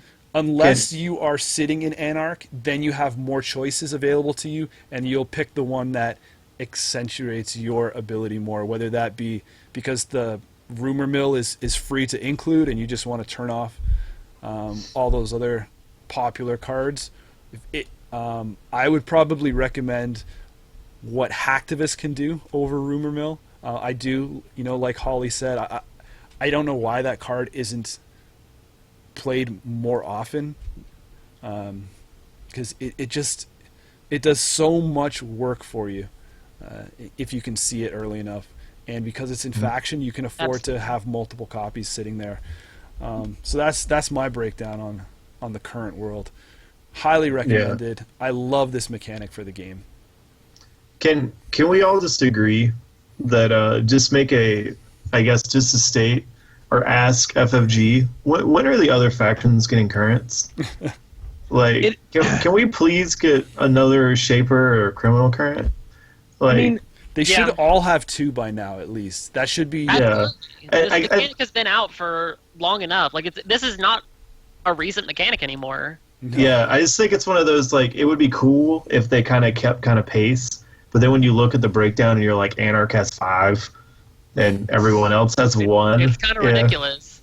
You're just like, okay, there's a little bit of a And what's a little bit of a Yeah, I'm not disparity talking there. about powerful. Like, you don't have to break the bank putting a current out in faction, but just give people Yeah. a choice.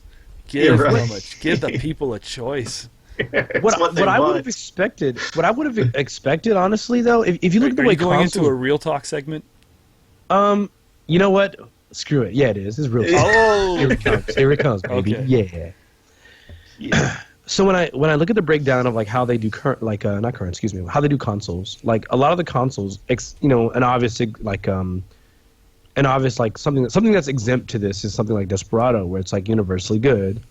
It's pretty clear that a lot of the consoles are very much like geared towards a very specific runner, I right? like where this is going. Right? Blackguard is geared towards silhouette, sort of, kind of. It's pretty clear that Kate gets the free credit, but then, of course, you have a Net Celebrity, which kind of gives a free credit. Not only that, but if you kind of look at the way Net Celebrity is designed, look at the cards that like are designed around El Smoke Skovac that we've seen spoiled. Where basically, like, she's like on a netcast. She has like a card called Notoriety, where like people are watching her hack. Like, she is a Net Celebrity.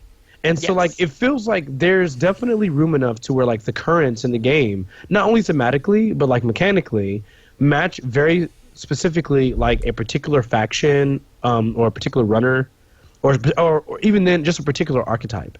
And there's an opportunity there to make a current that really, like, functions really well. Like, if you look at Noise, Hacktivist clearly fits in Noise very Noise easily. loves Hacktivist. Right. Oh Noise my loves God. Hacktivist.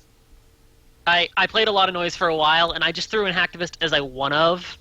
And it's like if they were running a lot of assets, I could deja vu it back. But even just as a one-of, it did so much work. Right. Because if you're trying to mill the corporation, if they're having to ditch cards from their hand, they're having to draw more. And it's getting the same effect. Yeah, and like I cannot imagine, like, when we look at the existing currents that aren't really played like very often, it blows my mind to think, what if Net Celebrity maybe provided a stealth credit as opposed to a regular credit? What if unscheduled maintenance, instead of said, okay, you can only install one piece of ice per turn, what if it said, like, I don't know, something like, in order to install a piece of ice, you pay an additional credit or 2 credits per turn or something to where it benefited Leela more for bouncing ice back, unres ice back. Like, I feel like, I'm not saying an opportunity was missed, because I think that it was definitely an experimental space they were working with, because currents, right then and there, were new, and now they get it. I feel like currents are basically treated the same as traces, where they understand, all right, trace 1 and trace 2, unless super impactful, not worth even putting on the card. Like, they need to be very specific. I feel like in the next iteration of currents they release, I hope that they're very not only specific to faction and maybe some particular archetypes, but they just are powerful. Because Employee Strike is one of the most powerful currents, and it's hands down the go-to, and it's neutral. Yes. Like, it's hands down the go-to, and it is neutral. And if I'm willing to, if that is so powerful to where I'm willing to pay influence, you can't tell me you can't create an in-faction one that's 4 influence or 3 influence, like Sunny's, and works only in Criminal or only in Shaper, that is good and worth including. So, anyway, that's the real talk. Like, I feel like currents can be thematic and they can be mechanically fantastic, and I think that they can do it. There's no question. I think it would have been Yes. really cool, like consoles, if there was one specifically built for certain runners. Would have been really awesome. And it's not like too late for them to do that. Like, No, they definitely yeah. should get in on that. Jumping in real quick, and I apologize. There were a few questions asked in chat that I want to make sure we don't miss before we. All right, are we in the Q&A section Are we? then? Yeah, sure. Sorry. I mean, Let's do it. I'm pretty much wrapped up. I got nothing else on the current. Yeah, I'm ready to situation with Q&A. currents. So Maui Chris asked, overall, do we think currents are stronger, weaker, equal in power level for corps or runner? Now, Holly, I know you gave a great answer in chat. Do you want to just give it over the air for people who aren't going to be reading the chat and are going to be listening? Sure. Personally, like right now, I think that runner ones are in a better spot just because a really big thing, and I've talked about this on my stream before, that is a big factor I consider if I'm looking at if a card is good to me, is their reliability. Like, that's why Andromeda was so good for so long. She didn't have some gimmicky effect that might have done stuff all game, but her effect was good because it made her really reliable. And it's the same with Kate. She might not have a flashy effect, but you're always going to get benefit from it. And that's how I feel runner currents are in right now, like as a state right now. Employee strike is pretty much always going to be good.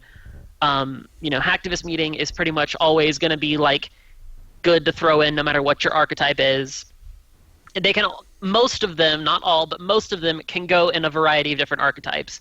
Whereas corp currents, like there's some that are impactful and cool, like I mentioned targeted marketing earlier, but I guess my issue with them, at least at the moment, is they seem a lot more niche. Like, right.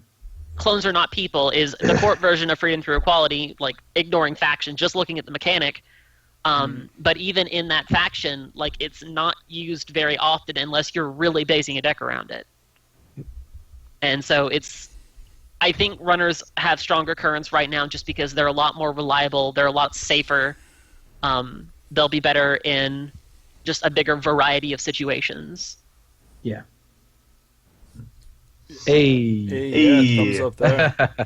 Hollis, any other questions thrown out? I got one more here that I think we haven't answered yet, and it's from Xanthus, and he said, if more runners pick up currents, do you think that corps will drop theirs to push in other areas, or do you think that this will persist?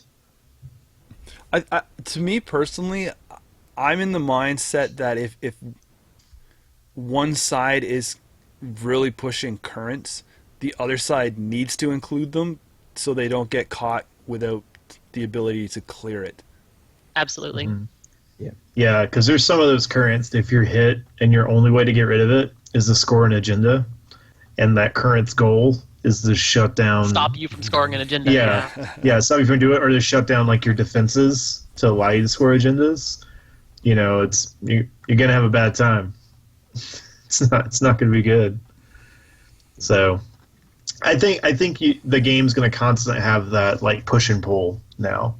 I mean, you kind of had it in the main game before currents were, introduced, and currents just another part of the game where the runners and the corps are just kind of, jabbing at each other. I agree with this. There is one more that I didn't copy, but I pretty much have it paraphrased. I apologize for keeping everybody up so late. The last question that was asked by my Chris was basically, has the inclusion of corp currents affected the way you deck build? And piggybacking from that, are there any currents that you are commonly using in your runner decks now that you didn't expect to use? Because obviously I know everybody pretty much can find a use for employee strike. Are there any other runner currents that you find yourself using that you didn't expect? Not regularly. Yeah, I can't think of any regularly, other than like for silly jank, Jinteki casual decks. Right, same thing. I don't think there was anything that has pushed itself to earn a place just because of the way the meta shifted. I think any of those kind of skew currents were just because you're trying to build a deck around it. You're just trying to build something to kind of catch people by surprise, but it didn't like win its way in. It's just because I'm trying to be sneaky with some weird off the wall deck I'm playing around with. Yeah, and I'm answering that one as in, is there currents that I'm playing with that I didn't expect to be playing with? Because as soon as Freedom Through Equality came out, I slotted that. I loved that card from the start. I kind of went back and forth between that employee strike, and now I'm settled more on employee strike. So I expected those ones. The ones that I didn't expect to be playing with is the corporate scandal. I did try the surprise blackmail hoopla, and there's a couple other currents that I tested, but nothing that has stuck that I'm like, oh damn, this is so good. Yeah. Mm-hmm. One thing I kind of wanted to touch on a little bit, because there's that earlier question about kind of like the power level between runner and corp currents. One thing just to kind of add to that is it does seem to appear, though, that right now a lot of the corp currents are much more reactive. They play something and they either name an effect, or they play something and they hope it impacts the runner in their play going forward. Yeah. While a lot of the runner currents can be used very proactively. Like, you can slam it and then catch the corp, like, with something they're not prepared for or they're not ready for it. Rumor mill. Yeah, exactly. And so there's a little bit, but I mean that kind of goes towards the aggressive playstyle, some of the playstyles of the runner, and it kind of leads because you want the corp to have to adapt to you. If you're letting the corp force their game plan on you as the runner, it's bad. Yeah, So I mean we've you come a need long to be way on dictating the the we've tempo. come a long way on the runner side. From you look at the one each of the original ones we played, where Scrubbed was the best one, and the other ones were just flashes in the pan. But we're definitely currents are becoming a thing, and I don't think it should be ignored. They're kind of a big deal. They're kind of a big deal. They smell my current smell of rich mahogany. Corey, outro thoughts? Hollis? No, man, currents are good. Play and play strike. Yeah, no Yeah. doubt. Give it a whirl. Or freedom through equality. Both of those Or are both. good. Or Yeah. both. Yeah, they're crazy. They're so good. For Holly, thanks a bunch for joining us. Yeah, and you should check out her. So she does, if you're not aware, she has her own show that she does off of the Bad Publicity. So if you want to plug that really quick, Holly, here's your chance. Yeah, You're on the way out. follow Break One Barrier. I don't know if on now's Twitter. a good time to plug it because right now I haven't actually made one in a couple weeks. It happens. I am Break One Barrier on Twitter if anyone wants to keep up with my Twitter antics. But Because you do announce on there when you will have live streams and when you're doing things. I do. So. I do keep those up, and I do have like 2 videos planned right now that I'm probably going to get one of up tomorrow actually, about finding like an identity that clicks with you and how to kind of look at identities in terms of like doing more than just picking a meta deck or whatever and finding an ID that you really like. So I've got that coming up soon. Nice. And I've done some data pack reviews and stuff, so Sweet. they're fun. But Yeah. It So will all check roll it out. out. stuff. Yeah, Yeah. interact with her at Break One Barrier if there's something you'd like to see or get her opinion on something. Very active on Twitter, and I'm sure she would respond to you. Absolutely. So yeah, thanks a bunch, guys, for all those people in chat that took the time. Always a good turnout. Happy to answer the questions at the end now, and we'll catch you next week. Yeah. Thanks for tuning in, guys. Have a Bye, good night, everyone. everyone. Hurrah! Good night, Neverland.